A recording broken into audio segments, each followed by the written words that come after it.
జగన్మోహన్ రెడ్డి గారు బయటికి వెళ్తే ఆ జనాభా ఏంటి అలా వస్తున్నారు? అది ఆయన మీద ఉన్న అభిమానం అండి. అది జగన్మోహన్ రెడ్డి గారు చేసిన అభిమానం. ఆయన చిన్నవాడైనా ఆయన పరిపాలనకి అట్రాక్ట్ అయ్యి ఆయన ఏ తప్పు చేశారో ఏం చేశారో ప్రజలు ఏ రకంగా చూసి చేశారో ఏమో అది అయితే తెలియదు, కానీ ఆయన మీద ఉన్న అభిమానం అలాగే ఉంది అందరికి. టీడీపీ వాళ్ళు అంటున్నమాట వైసీపీ ప్రభుత్వం మీద వ్యతిరేకత వల్లే మాకు పట్టం కట్టారంటున్నారు కదా. అదేమి కాదండి, అదంతా కూడా ఏంటంటే ఆ వైసీపీ ప్రభుత్వానికి చాలా ప్రజల తాలూకా ప్రబంధనం ఉందని వాళ్ళకి తెలుసు. అందుకే వాళ్ళు ఏంటంటే వాళ్ళు ఏదో టెక్నికల్గా వాళ్ళు ఆ ఈవీఎంల్లో వాటిల్లోనూ కూడా కొన్ని లోపాల వల్ల ఆ లోపాలు అవి చేసి వీళ్ళు పక్క మార్గంలో వీళ్ళు అధికారంలోకి వచ్చారు అంతే. కాదు, వైసీపీ అధికారంలో ఉంది కదా, మేము ఎందుకు చేస్తామంటున్నారు కదా మరి టీడీపీ వాళ్ళు. ఇది వైసీపీ అధికారంలో ఉంది కదా, ట్యాంపరింగ్ మేము ఎందుకు చేస్తామంటున్నారు. ట్యాంపరింగ్ చేయడానికి ఇదేది మన ఇండియా ప్రభుత్వం కాదు కదండి. అవి ఏంటంటే అవన్నీ కూడా ఏదో ఫారిన్ కంట్రీస్లో తయారైనవి. అవన్నీ కూడా ఏంటంటే కేంద్ర ప్రభుత్వం మద్దతుతోటి వాళ్ళు చేశారు. అవన్నీ కూడా ఏంటంటే స్టేట్ గవర్నమెంట్ తాలూకా అధికారం ఏమి ఈవీఎంల మీదను ఎలక్షన్ కమిషన్ మీద ఉండదు కదా. అది ఇప్పుడు ఎలక్షన్ కమిషన్ వాళ్ళు ఎంతో చేస్తున్నారు. ఇప్పుడు అది ఈవీఎంఎల్ డిఫెక్ట్ అంటే వాళ్ళు ఏంటంటే ఎవరు కూడా అది కాదని చెప్పారు. ఆ తర్వాత నెక్స్ట్ జరిగినటువంటి హర్యానాలో కూడా హర్యానాలో జరిగిన దానికి కూడా సేమ్ అది బయటపడింది, అది ఈవీఎం డిఫెక్ట్ అని. మనం ఊరుకున్నట్టుగా వాళ్ళు ఊరుకోలేదు. అక్కడ మనం ఊరుకున్నట్టు వాళ్ళు ఊరుకోలేదు. హర్యానాలోని వాళ్ళు పాయింట్అవుట్ చేశారు, ఇప్పుడు బయటకు వచ్చింది. అది మహిళలకు దీపం గ్యాస్ సిలిండర్ పంపిణీ జరుగుతుంది, మీకు ఎలా అనిపిస్తుంది? మహిళలకు గ్యాస్ పంపిణీ జరుగుతుంది, ఇది ఎలా జరుగుతుంది? అదే ముందు ఏమన్నారు, గ్యాస్ బండ్ ఇస్తాము, 3 గ్యాస్ బండ్లు అన్నారు. 3 గ్యాస్ బండ్లల్లో ఇప్పుడు మళ్ళీ ఏమో బ్యాంక్ అకౌంట్లో డబ్బులు వేస్తామన్నారు. అది ఎంతవరకు నిజం? అది అంటే ఆ గ్యాస్ బండ్కి మీరు ముందుగా అమౌంట్ చెల్లించాలి, తర్వాత మీకు అకౌంట్లో పడుతుంది. అవును, అకౌంట్లో పడుతుంది అన్నారు. అది పడే వరకు తెలియదు. ఇప్పుడు మన వరద బాధితులకి డబ్బులు అకౌంట్లో పడతాయని అన్నారు. ఇప్పుడు వచ్చి 30% పీపుల్స్కి ఇప్పటికీ కలెక్టర్ ఆఫీసుల చుట్టూ తిరుగుతున్నారు. దీన్ని ఎంతవరకు నమ్మకం ఉంటుంది? నమ్మగలం అంటే వరద బాధితులకి అందరికీ అమౌంట్ వారి అకౌంట్లోనే వేస్తామంటున్నారు కదా. వాళ్ళ అకౌంట్లో వేస్తే చాలామందికి రాలేదు కదా. ఇప్పుడు కలెక్టర్ ఆఫీసుల చుట్టూ తిరగరు కదా జనాలు. 30% పీపుల్స్ కలెక్టర్ ఆఫీస్ చుట్టూ సచివాలయాల చుట్టూ తిరుగుతున్నారు కదా. మీకు వచ్చాయి అమౌంట్? నాకైతే వచ్చింది. సచివాలయానికి వెళ్తే ఏమంటున్నారు? వాళ్ళు ఏమన్నారు, వాళ్ళు కలెక్టర్ ఆఫీస్కి పెట్టి అప్లికేషన్ పెట్టుకోమన్నారు. కలెక్టర్ ఆఫీసుల చుట్టూ తిరగడం, సచివాలయాలు తిరగడం, వాళ్ళంటే వీళ్ళంటే వాళ్ళని అనుకున్నారు.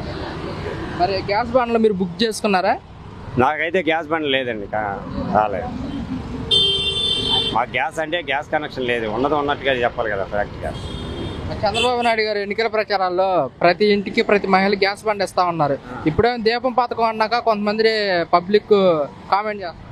అవునండి, ఓట్లు వేసే ముందు జనాలు ఏదో మభ్య పెడతారు, చేస్తారు. ఇవన్నీ ఫుల్ఫిల్ చేయాలని చేయరు. ఇప్పుడు జగన్మోహన్ రెడ్డి గారు ఉన్నారంటే ఆయన పథకాలన్నీ చేయగలిగినవే చెప్పాడు, చెప్పినవే చేశాడు ఆయన. ఇదేముంది, ఇప్పటికి 5 నెలలు అవుతుంది. ఏ పథకం వచ్చి సరైన పథకాలు ఒకటి లేవు, రాలేదు, రిలీజ్ చేయలేదు. ఏదో ఇప్పుడు దీపం పథకం మహిళలకి అందరికీ సంవత్సరానికి 3 బండ్లు అన్నారు. ఇప్పటికి 5 నెలలు అయింది. 5 నెలలు వచ్చి సరే ఇప్పుడు దీపావళి నుంచి స్టార్ట్ చేస్తాం ఇది అన్నారు. అది కాకుండా గ్యాస్ బండ్లు ఇస్తామని చెప్పి ఇప్పుడేమో అకౌంట్లో మీరు గ్యాస్ డబ్బులు కట్టేసేయండి, తర్వాత మేము మీ అకౌంట్లో పడతాం అన్నారు. ఇది పడే వరకు నమ్మకం గ్యారంటీ ఏముంది? అయితే అమౌంట్ కనుక పడకపోతే టోల్ ఫ్రీ నెంబర్ కూడా ఇచ్చారు, దానికి కాల్ చేసి మీరు తెలుసుకోవచ్చు. ఇవన్నీ ఏముందండి, వరద బాధితుల డబ్బులు వస్తాయి, మీ అకౌంట్లో పడతాయి అని మొత్తం సర్వే చేసుకొని వెళ్ళి చేసి వాలంటీర్ల ద్వారా చేసుకొచ్చారు. అవి ఎవరు ఇప్పుడు సగం మందికి కొంతమంది ఇప్పటికీ ఇబ్బంది పడుతున్నారు, ఇప్పటికీ కొంతమందికి పడలేదు. ఇప్పుడు రేపు పొద్దున అలా జరగదని గ్యారంటీ ఏంటి? ఈ 4 నెలలు కూటమి పరిపాలన ఎలా ఉందంటే ఏం చెప్తారు? కూటమి పరిపాలన ఎలా ఉందంటే ఏం చెప్పు. ఇప్పుడు జనాలు ప్రత్యేక మీరు ఇంటర్వ్యూ చేస్తున్నారు కదా, ఎలా ఉందనేది ఏముంది ప్రత్యేక చెప్తున్నారు కదా. జగన్ గారి పరిపాలన ఎలా ఉందంటారు? ఆయన పరిపాలన ఆయన చాలా వరకు ఫుల్ఫిల్ చేసుకొచ్చాడు, చెప్పినవన్నీ నెరవేర్చాడు, చెప్పినవన్నీ చేసుకొచ్చాడు. చేయలేనివి చెప్పనన్నాడు, చెప్పకుండా చేయలేనివంటూ నేను చేయగలిగినవే చెప్తాను, చెప్పినవే చేస్తాను అన్నట్టు ఆయన పరిపాలన సాగించుకొచ్చాడు. అంటే ఏంటి చంద్రబాబు నాయుడు గారు చెప్పిన హామీలు చూసి ప్రజలు ఓట్లు వేశారంటారా? మరి మా హామీలు చూసే కదా వేసింది. హామీలని ఏదో చేస్తాడు ఈయన, ఆయనకన్నా ఈయన ఎక్కువ ఇస్తాడని చెప్పి నమ్మారు. ఇప్పుడు చూస్తున్నారుగా అది. మరి చంద్రబాబు నాయుడు గారు జగన్మోహన్ రెడ్డి ఆ పథకాలు ఇచ్చి ఈ పథకాలు ఇచ్చి ఖజానా మొత్తం ఖాళీ చేశాడు, పథకాలు ఇప్పట్లో అమలు చేయలేము, రాష్ట్ర ప్రజలు మొత్తం అర్థం చేసుకోవాలన్నారు. మరి అర్థం చేసుకోవాలన్నప్పుడు, ప్రజలను అర్థం చేసుకోవాలని అడిగినప్పుడు, ఆయన హామీలు పెట్టి చెప్పినప్పుడు ఆయన తెలుసుకోవాలిగా. ఆయనకి 74 సంవత్సరాల వయసు ఉంది కదా. వయసు 74 సంవత్సరాలు ఉన్నప్పుడు ఈ ప్రజల్ని ఇలాగ చెప్పి మనం మభ్యపెట్టి ఓట్లు వేయకూడదని ఆలోచించుకొని ఈ చేయలేనని అప్పుడు తెలియదు ఆయనకి. ఇప్పుడు జగన్మోహన్ రెడ్డి గారికి ఆయనకి దగ్గర దగ్గర 50 సంవత్సరాలు ఏమి ఉన్నాయి, 50 సంవత్సరాలు ఉన్నాయి ఆయనకి, 52-50 సంవత్సరాలు. ఆయనకన్నా ఆయన సీనియర్ మోస్ట్ అనుభవం ఉన్నాడు. ప్రజలకి ఈ మాటలు చెప్పచ్చు చెప్పకూడదు అనేది ఆయనకి ఆలోచన ఉండాలిగా. మరి ఎలా చెప్పాడు? ఎన్ని పథకాలు, సూపర్ 6 పథకాలు అమలు చేస్తే ఇంత ఖర్చు అవుద్ది అనేది ఆయనకు ముందు తెలీదా? సామాన్య మానవుడు నేను మాట్లాడుతున్నా నాకే తెలిసింది, ఆయనకి తెలీదా? మరి చెప్పిన పథకాలు అమలు చేయకపోతే మరి ప్రభుత్వం మీద వ్యతిరేకత వచ్చే అవకాశం ఉంది కదా? వ్యతిరేకత వచ్చే అవకాశం ఉందేముంది? ఇప్పుడు 3 నెలలకు అవకాశం వచ్చింది, వ్యతిరేకత వచ్చిందిగా. ప్రజలు ఏదో ఆశపడి వేస్తారు ప్రతి నాయకుడికి, ఎవరికైనా సరే. ఆ ఆశపడి వేసిన తర్వాత దాన్ని ఇంప్లిమెంట్ చేయాలి కదా. ఇప్పుడు కష్టమైన మరి ఇన్ని పథకాలు జగన్మోహన్ రెడ్డి గారు చెప్పినప్పుడు ఆయన ఫుల్ఫిల్ చేశాడు. ఆయన ఏ ఒక్కరోజు కూడా ఏ పథకానికి కూడా రీజన్స్ ఎత్తుక్కోలేదు కదా. ఆయన అప్పు తెచ్చో ఏం చేసో ఏదో చేసి మొత్తానికి ఆయన ఏ రకంగా అప్పు తెచ్చో ఏ బ్యాంకు నుంచో ఎక్కడి నుంచో ఏదో తీసుకొచ్చి చేసి ఆయన మొత్తం పథకాలన్నింటినీ ఏమి ఇచ్చేయలేదు కదా, అన్నీ అమలు చేసుకొచ్చాడు కదా. మరి అంత వయసులో చిన్నవాడైనా ఆయన చేసుకొచ్చింది ఈయనకి తెలియదా మరి పథకాలు అమలు చేయాలి ఇదని? నాకు సచివాలయంలో సెక్రటరియట్లో కూర్చొని నాకు పథకాలు చూస్తుంటే ఇన్ని పథకాలు చూస్తుంటే నాకు చేయగలనా లేదా అనే ధైర్యం ఇది పోతుందని అని. మరి అది అన్ని సంవత్సరాల అనుభవం ఆయనకి ముందు తెలియదు అవన్నీ. కాదు, ఈ పథకాలు అమలు చేసే లోపల ముప్పు వచ్చేసింది, అందుకోసం అమలు చేయలేకపోయాం అంటున్నారు కదా. ముప్పు వచ్చేసింది, అమలు చేయలేకపోయినా అన్న దానికి చిన్న రీజను. మరి జగన్మోహన్ రెడ్డి గారు 2019లో కరోనా వచ్చింది, ఆయన ఎప్పుడు ఈ సాకులు చెప్పలేదు. ఆయన 2019 ఇంతకన్నా ముందు కొన్ని కోట్ల మంది, లక్షల మంది, కొన్ని ప్రపంచ దేశాలు ఇదైపోయినాయి. మరి ఆయన అప్పుడు ఈ కారణాలు ఎత్తుక్కోలేదు కదా, చేయలేదని ఆయన ఎప్పుడేం చెప్పలేదు కదా. మరి ఆయనకన్నా ఆయన తెలివిగలవాడు, అనుభవం ఉన్నాడు, వయసులో పెద్దోడు కదా. మరి ఇలా చెప్పడం అని ఎంతవరకు సమంజసం మీరే చెప్పండి.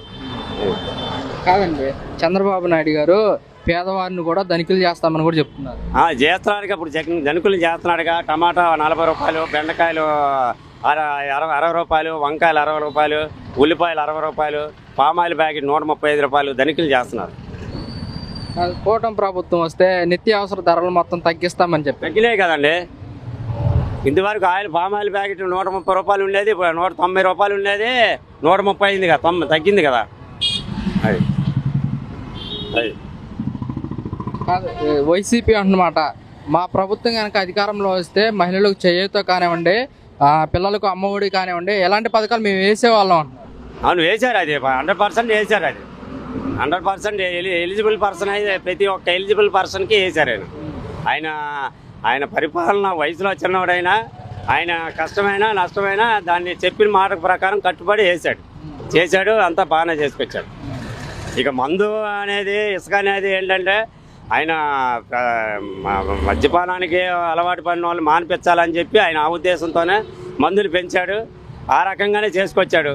అదే కానీ నాకు ఎవరైతే ఏమైంది అని చెప్పి నేను మందు రేట్లు తగ్గించేస్తాను ఇది అని చెప్పి ఆయన చెప్పలేదు.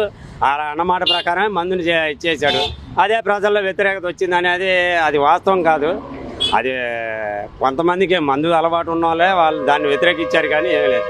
ఇప్పుడు ఏమైంది, మందు తగ్గిస్తా అన్నాడు, మందు తగ్గించాడు రేటు. అది కాదండి, జగన్మోహన్ రెడ్డి గారు ఓడిపోయినా సరే